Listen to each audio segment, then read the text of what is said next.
দ্বাদশ শ্রেণীর শিক্ষার্থীবৃন্দ, প্রত্যাশা তোমরা সকলে সুস্থ আছো এবং পড়াশোনা করছো। দেখো, আজ তোমাদের জন্য বলবিদ্যার আমি আরেকটি গাণিতিক সমস্যা নিয়ে এসেছি।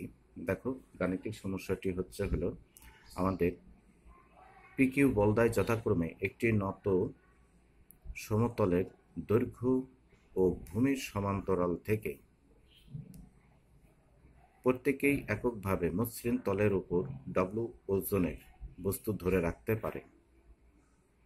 প্রমাণ করো যে 1/p² - 1/q² = r² অথবা w pq/√/q² - p²। তা আমরা এই প্রবলেমটা আমরা একটু দেখার চেষ্টা করব।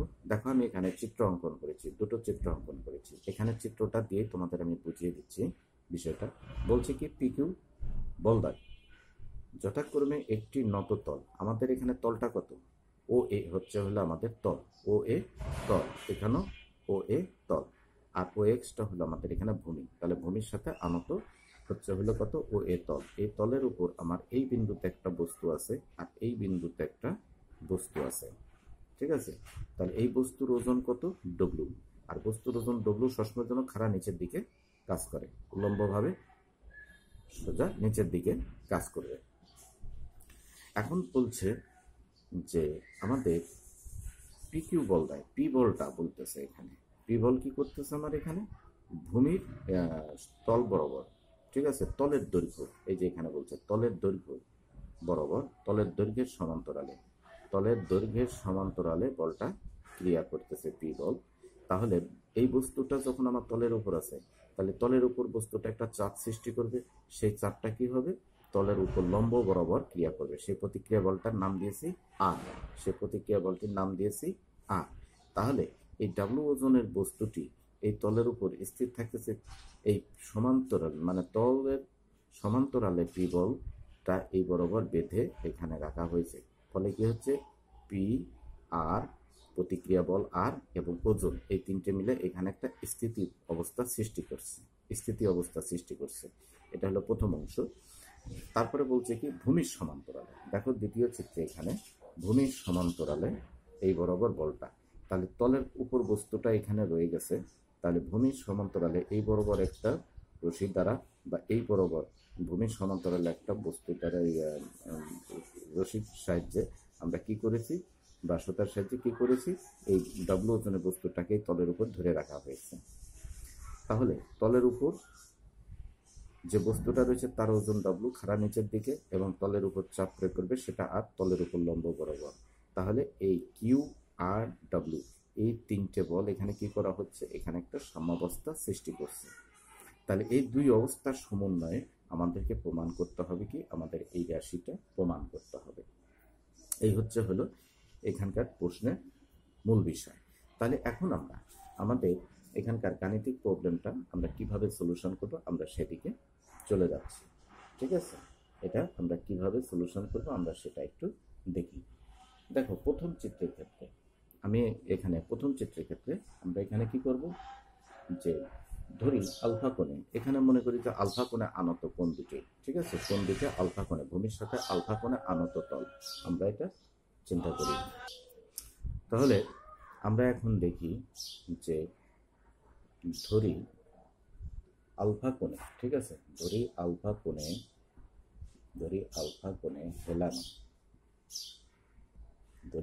কোণে হেলানো ও এ তলের উপর ডাব্লু ওজনকে স্থির রাখার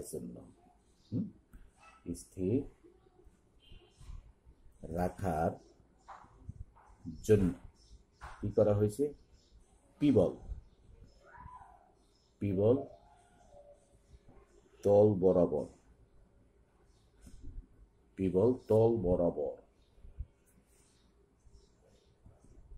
ক্রিয়া করে, ঠিক আছে, তল বরাবর ক্রিয়া করে। তখন কি হচ্ছে, প্রতিক্রিয়া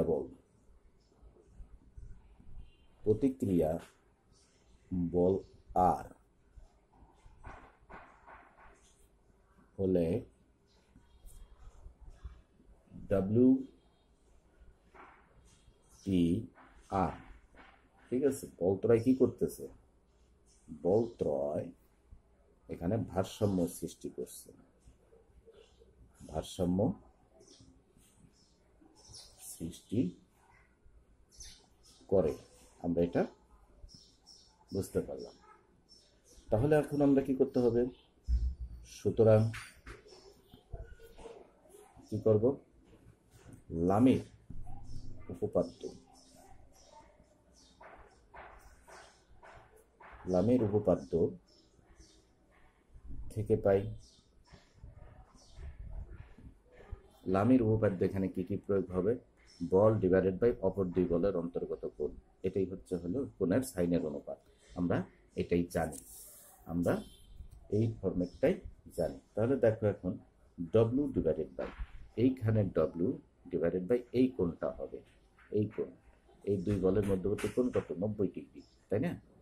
তলের উপর, যেহেতু আর বলটি হচ্ছে তলের উপর লম্ব, তাহলে এটা তল বরাবর, তাহলে এই জায়গাটা 90 ডিগ্রি হবে। তাহলে এখানে আসবে কত? এখানে আমাদের সাইন 90 ডিগ্রি আসবে, ইকুয়াল টু, আমরা এখানে পি বলটা দেখি কিভাবে কাজ করতেছে। সাইন, তাহলে পি বল ইকুয়াল টু কত হচ্ছে? ডাব্লিউ এবং আর এর মধ্যবর্তী কোণ, ডাব্লিউ এবং আর এর মধ্যবর্তী কোণ হবে এখানে। তাহলে এটা হলো 90 ডিগ্রি, এটা হলো 90 ডিগ্রি। আর এই বরাবর যদি এটাকে এখানে বরাবর আইনে দিই, তাহলে এখানে হবে কত? 90 ডিগ্রি। এটা আলফা হলে এটা হবে কত? আলফা 90 মাইনাস আলফা, তাহলে 90 degree plus 90 degree minus alpha এখানে হবে। তাহলে কত হবে? 90 degree plus 90 degree minus alpha হবে এখানে। ঠিক আছে, তাহলে কিভাবে আসলো? এই 90 প্লাস এই 90 মাইনাস আলফা, এই দুটোর যোগফল হবে। তারপরে আমাদের এখান থেকে প্রতিক্রিয়া বল আর এর জন্য আমরা কত পাবো? সাইন। তাহলে আর এর বলটা কত হবে? পি এবং ডব্লিউ এর মধ্যবর্তী কোণ, তাহলে এটা 90 ডিগ্রি, তাহলে 90 ডিগ্রি। আর এটা হলো এই বরাবর ভূমির সমান্তরাল হলে এটা আলফা কোণ হবে, তাহলে 90 ডিগ্রি প্লাস আলফা, তাহলে এখানে হবে 90 ডিগ্রি প্লাস আলফা। আমরা এটা লিখে নিলাম। তাহলে এখন দেখো এখানে সম্পর্ক আসতেছে শুধু ডব্লিউ ইকুয়াল টু, আমাদের এখানে পি বাই কত আসতেছে? এখানে sine 180 minus alpha equal to R by কত আসতেছে? Cos alpha. আমাদের এখানে আসবে হলো কত? Cos alpha, which implies W equal to, তাহলে পি বাই এখানে কত আসবে? সাইন আলফাই আসবে, equal to R by cos alpha. দেখো আমাদের যেটা প্রমাণ করতে বলছে, এখানে প্রতিক্রিয়া বলের সাথে কোনো সম্পর্ক নাই, ঠিক আছে, কোনো সূত্র মানে যোগসূত্র নাই। সুতরাং আমরা এই অনুপাতটাকে ওমিট করে দেব, এই অনুপাতটাকে আমরা ওমিট করে দেব। তাহলে আমরা এই দুই অনুপাত থেকে আমরা কি পাবো? এখান থেকে আমরা এখান থেকে পাবো হলো W by P equal to 1 by sin alpha, which implies w square by p square equal to 1 by sin square alpha equal to cosec square alpha। তাহলে এই সম্পর্কটাকে আমরা এখানে 1 নাম্বার ইন্ডিকেট করি, এই সম্পর্কটাকে আমরা এখানে 1 নাম্বার ইন্ডিকেট করলাম। তাহলে এটা হলো আমরা প্রথম যে পার্টটা ছিল কি, আমাদের পি বলটা কি করছিল? তলের সমান্তরালে যখন কাজ করছিল তার উপর ভিত্তি করে আমরা এটা দেখলাম। এখন আমরা আবার দেখব,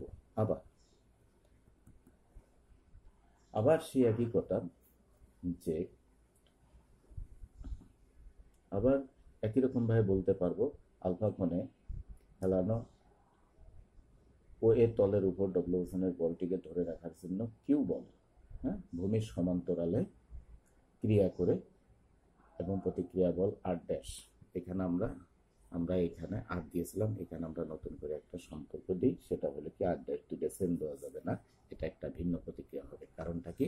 আমার যে এখানে পি বল যখন ছিল তখন সেটা এক রকমের প্রতিক্রিয়া হবে, এখানে কিউ যখন থাকবে তখন প্রতিক্রিয়া ভিন্ন হবে। তাহলে আমরা এখন এখানে সে একই রকম বলবো যে আবার আলফা কোণে হেলানো ও এ তলের উপর ডব্লু ওজনে বস্তুকে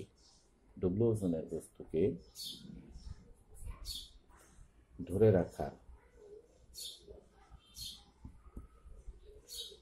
রাখার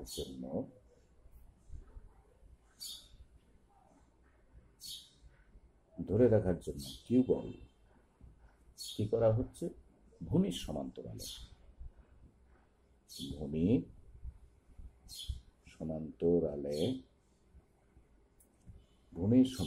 ক্রিয়া, ঠিক আছে, ভূমির সমান্তরালে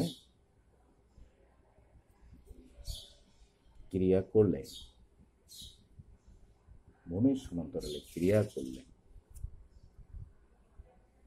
করলে তলের প্রতিক্রিয়া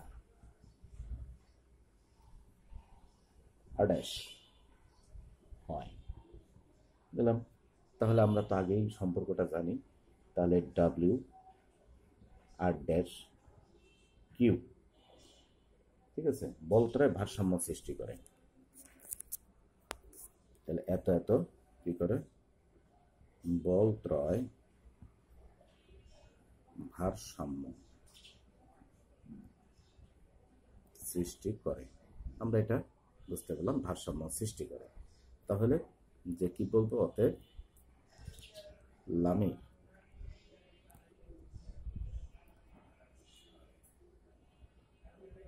উপপাদ্য থেকে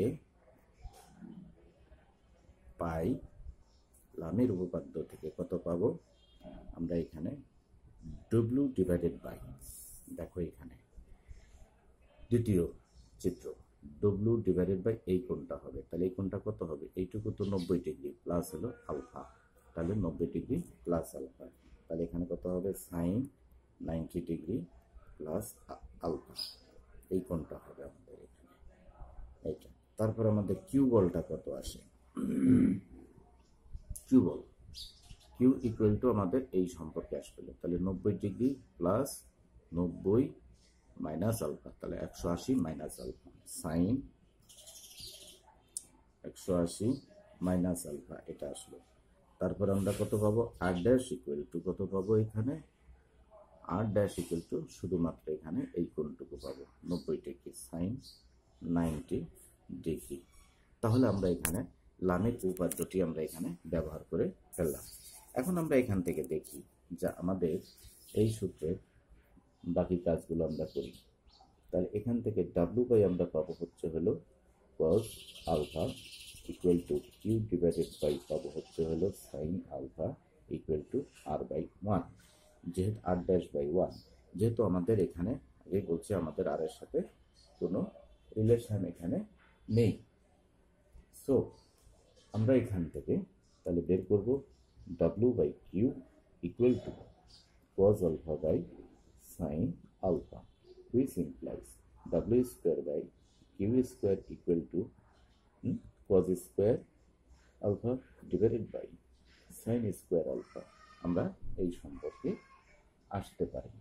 তাহলে এই সম্পর্কে আসলে আমরা এটা কত পাবো, এখানে cot স্কোয়ার আলফা পেলাম, তাহলে এটাকে আমরা এখন এখানে 2 নম্বর আর্টিকেল দিলাম। তাহলে আমাদের এখানে দেখো 1 নম্বর আর্টিকেল এবং 2 নম্বর আর্টিকেল, এই দুটোকে আমরা যোগ করব। তাহলে কি করব, 1 + 2, 1 + 2 প্রয়োগ করি, প্রয়োগ করলে কত পাবো, w square by p square plus w square by q square, ঠিক আছে, বিয়োগ আমাদের বিয়োগের মাধ্যমে আছে, ঠিক আছে, এটাকে বিয়োগ করি, তাহলে এখানে বিয়োগ চিহ্ন দিয়ে দিলাম। এত ইকুয়াল টু আসবে হচ্ছে আমাদের হচ্ছে হলো cosec square alpha minus cot square alpha. তাহলে কোসেক স্কোয়ার আলফা আর কট স্কোয়ার আলফা, এটা সম্পর্কে আমরা কত জানি? 1। এটা সম্পর্কে কত জানি আমরা? 1। তাহলে আমরা এখান থেকে দেখতে পাচ্ছি যে ডাব্লিউ স্কোয়ার যদি কমন নেই, তাহলে 1/পি স্কোয়ার মাইনাস 1/কিউ স্কোয়ার ইকুয়াল টু 1। তাহলে হুইচ ইমপ্লাইজ এখান থেকে আমরা বলবো 1 মাইনাস পি স্কোয়ার মাইনাস 1/কিউ স্কোয়ার ইকুয়াল টু 1/ডাব্লিউ স্কোয়ার। তাহলে আমাদের এটা একটি প্রুফ হয়ে গেল, এটা একটি প্রুফ হয়ে গেল। আর এখানে আমরা যে কাজটা করেছিলাম, যে দেখো আমরা এই ক্ষেত্রে যে ডাব্লিউ স্কোয়ারের যে সম্পর্কটা আমরা এখানে এনেছিলাম, যে সেখানে আমরা বলতে পারবো কত, এখানে দেখো ডাব্লিউ স্কোয়ার এখানে কত থাকে, তাহলে পি স্কোয়ার কিউ স্কোয়ার, এখানে থাকতে হচ্ছে হলো Q square minus P square, ঠিক আছে, পি স্কোয়ার এত equal to 1। So W square equal to আমরা পাবো P square Q square divided by Q square minus P square. তাহলে এখান থেকে আমরা ডাব্লিউ ইকুয়াল টু কত পাবো? P Q divided by root over Q square minus P square, ঠিক আছে। Hence proved. তাহলে আমরা আমাদের এই সম্পর্কগুলোকে আমরা এইভাবে এখানে প্রুভ করে ফেলতে পারলাম। তাই সুপ্রিয় শিক্ষার্থীবৃন্দ, আমরা আজকে যে গাণিতিক সমস্যাটি আলোচনা করলাম, এই গাণিতিক সমস্যাটি একটু গুরুত্বপূর্ণ, এটা পরীক্ষায় আসে এবং তোমরা বিষয়টা মনোযোগ সহকারে দেখবা। দেখো আমরা 2 নম্বর আমাদের যে গাণিতিক সমস্যাটা, সেটা হলো কি বলছে, একই অনুভূমিক রেখায় সি একক দূরত্বে অবস্থিত দুটি বিন্দুতে এল একক দৈর্ঘ্যের একটি সরু রশির প্রান্তদ্বয় বাঁধা আছে।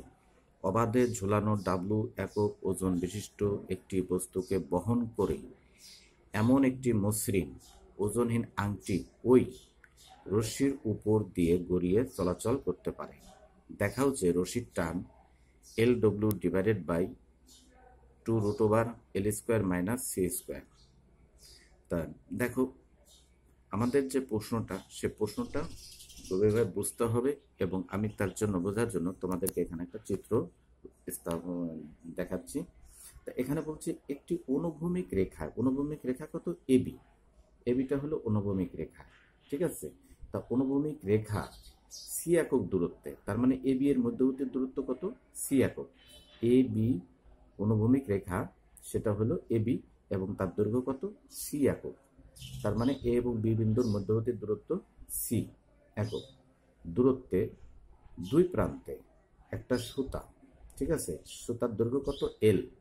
হ্যাঁ, এ সি বি এই সুতার দৈর্ঘ্য হলো এল।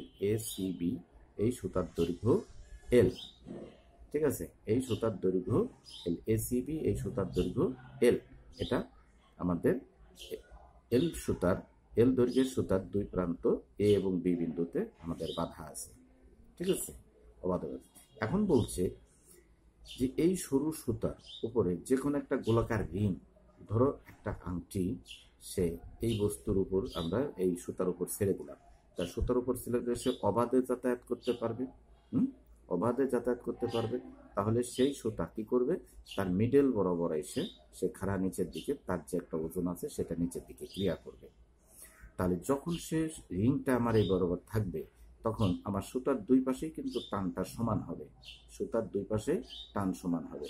তাহলে এসি অংশের সুতার টানও টি হবে, আর বিসি অংশের সুতার টানও আমার কত হবে? টি হবে। এবং এসি অংশের সুতার দৈর্ঘ্য কত হবে? L/2, এবং বিসি অংশের সুতার দৈর্ঘ্য হবে L/2, ঠিক আছে। এখন আমার সি বিন্দুতে যে আংটিটা রয়েছে, ঠিক আছে, সে আংটিটার ওজন নিচের দিকে, খাড়া নিচের দিকে ক্রিয়া করবে। তা এই ক্রিয়া রেখাকে যদি আমরা পশ্চাৎ দিকে বর্ধিত করি, তাহলে আমার ওই অনুভূমিক রেখাকে তারা কি করতেছে? ডি বিন্দুতে সেট করতেছে। তাহলে ডি বিন্দু কি করছে? আমার অনুভূমিক রেখা এবি কে সমান দুই ভাগে বিভক্ত করছে। কারণ এবি হচ্ছে হলো আমার কত? এখানে সি দৈর্ঘ্য, সি একক। তাহলে এডি হবে কত? C/2, এবং বিডি হবে C/2। আমরা এখান থেকে বললাম। এবং আমার কি করতেছে এখানে, সিডি যে রেখাটা এখানে কোণ হলো সেটা সি কোণকে সমান দুই খণ্ডে বিভক্ত করতেছে।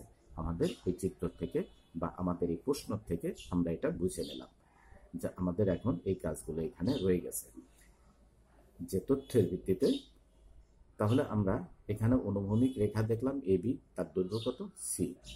ওকে, তাহলে সুতার দৈর্ঘ্য কত, এসি বি।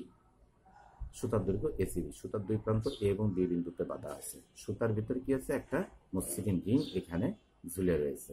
তাহলে কি করবে সে, সুতার দুই পাশে সমানভাবে বিভক্ত করে সে টানও সমান হবে এবং সুতার মিডল বরাবর সে খাড়া নিচের দিকে ক্রিয়া করবে। আমরা এটা বুঝতে পারলাম এখান থেকে। তাহলে এখন আসো এটা আমরা সমাধানের দিকে চাই, আমরা কিভাবে কাজ করবো। প্রশ্নটা বোঝার পরে চিত্র অঙ্কন করবা, তারপরে হলো এটা সমাধানের দিকে চলে যাবে। এখন দেখো এখানে আমরা সলিউশনে আসি। যে মনে করি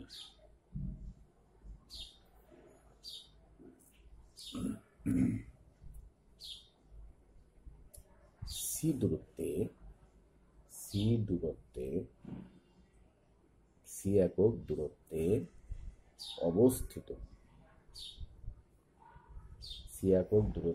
অবস্থিত বিন্দুদ্বয়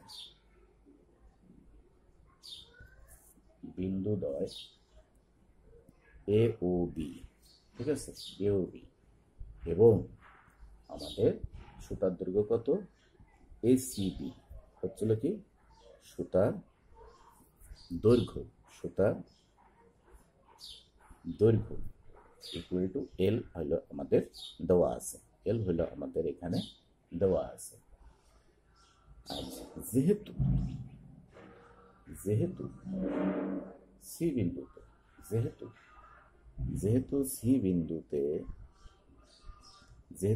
বিন্দুতে আমাদের কি আছে, এখানে সি বিন্দুতে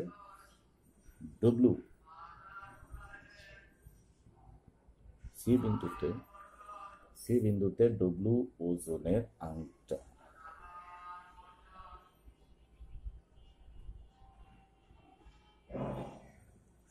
দৈর্ঘ্য ওজনের একটি কি রয়েছে, আংটি, ঠিক আছে, একটি আংটি ঝুলানো আছে।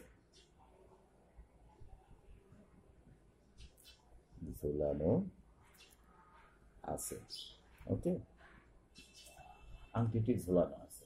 তাহলে সুতরাং আমরা এখান থেকে কি পেলাম, সুতরাং আমরা এই তথ্যের ভিত্তিতে আমরা এখানে পেলাম AC equal to BC equal to L/2। আমরা এটা এখান থেকে দেখলাম, ঠিক আছে। এবং আর একটা কি বিষয় দেখলাম, যে সিডি কি করতেছে, লম্ব রেখা আমাদের কি করছে, এবি কে সমদ্বিখণ্ডিত করছে, তাই না, সমদ্বিখণ্ডিত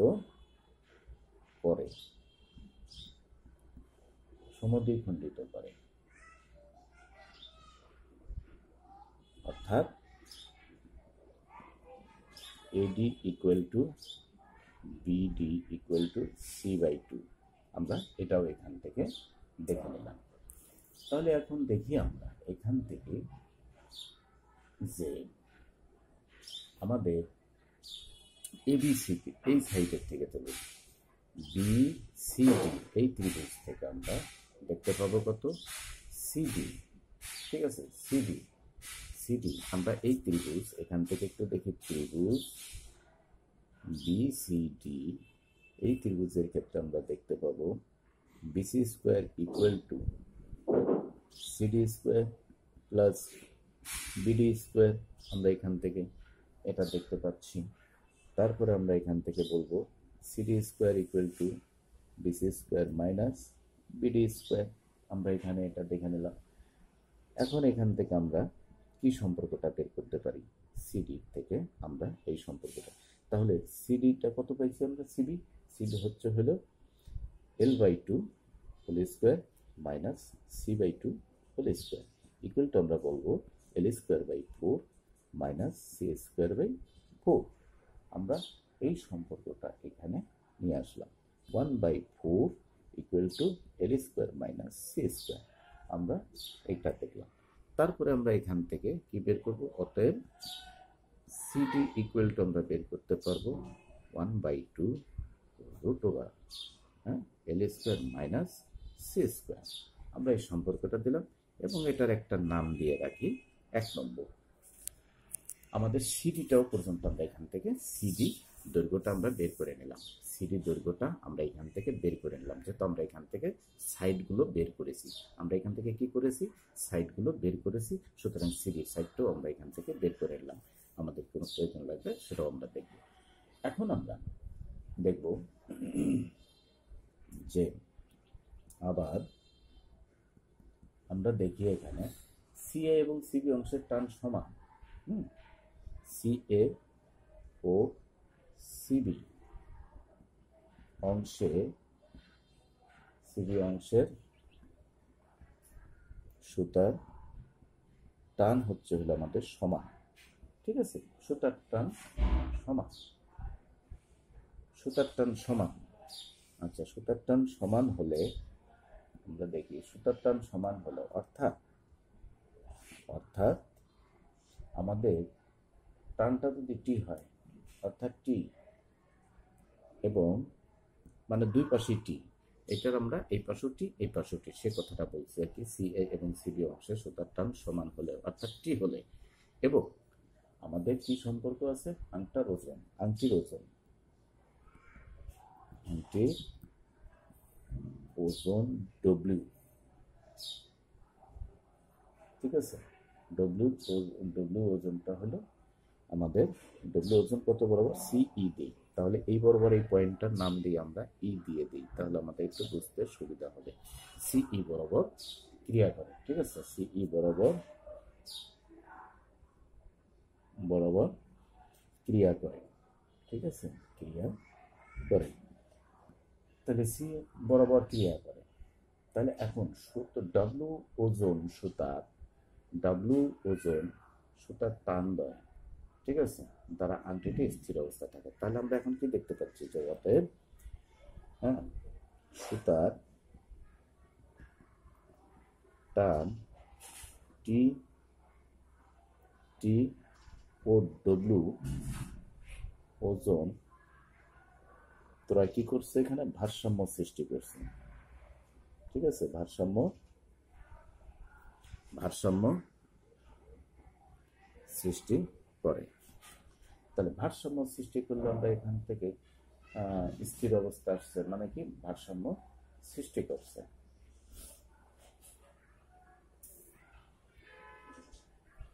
স্থির অবস্থায় রাখে বা আমাদের ভারসাম্য সৃষ্টি করে। তাহলে এখন আমরা এখান থেকে একটা বিষয় দেখার চেষ্টা করি যে আমাদের এইখানে যে যদি আমরা এইখানে আমরা সামান্তরিকের বলের সামান্তরিক সূত্রটা এখানে ইউজ করি, তাহলে এখান থেকে আমাদের কি দাঁড়ায়, লব্ধি। তাহলে এই ক্ষেত্রে আমাদের কি হবে, এটা লব্ধির মতো হবে। তাহলে এখন দেখি এখানে ডব্লিউ স্কোয়ার ইকুয়াল টু কত দাঁড়ায়, টি square plus 2 into T cos C দাঁড়াবে। ঠিক আছে, আমাদের মধ্যবর্তী কোণ কত দাঁড়াবে, cos সি, এইটুকু cos সি।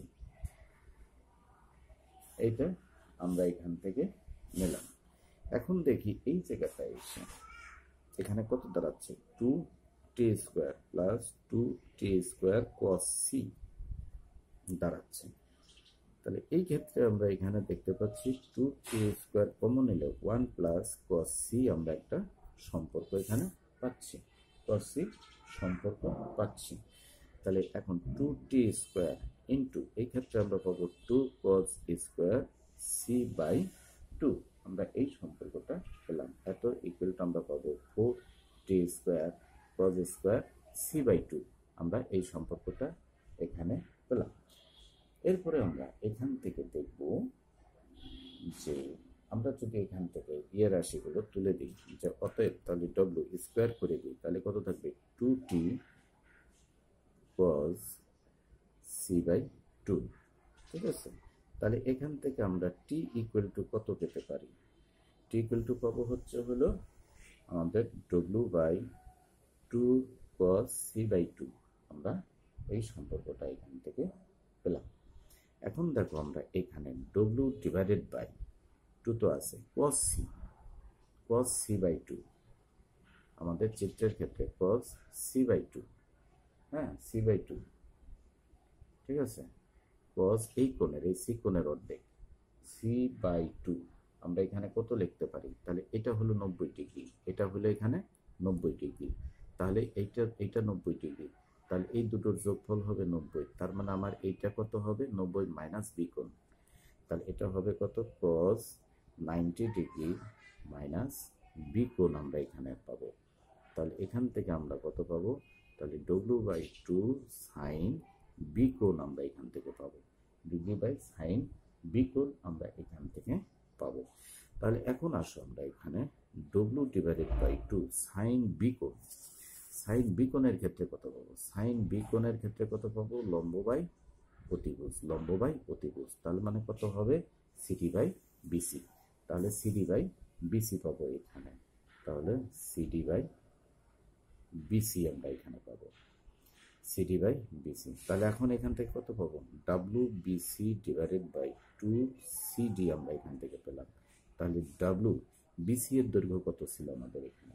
বিসি এর দৈর্ঘ্য ছিল হলো আমাদের L by two divided by two into সিডির ভ্যালু আমরা কত পেয়েছিলাম? সেই যে এখান থেকে 1 নম্বরে থেকে পেয়েছিলাম কত? Into half root over L square minus C square আমরা এখান থেকে দেখেছিলাম। তাহলে দেখো আমাদের এখান থেকে এই টু ক্যান্সেল হয়ে যায়, তাহলে আমাদের ওখানে কত থাকে? W L by two root over L square minus C square, L square minus C square আমাদের এই সম্পর্কটা থাকে। তাহলে এইটা ইকুয়াল টু কত? তাহলে আমরা কি বলবো? অতএব তাহলে আমরা বলতে পারবো অতএব টি ইকুয়াল টু কত পেলাম? W L divided by two root over L square minus C square, আমরা এই সম্পর্কটা এখানে প্রুফ করলাম, ঠিক আছে।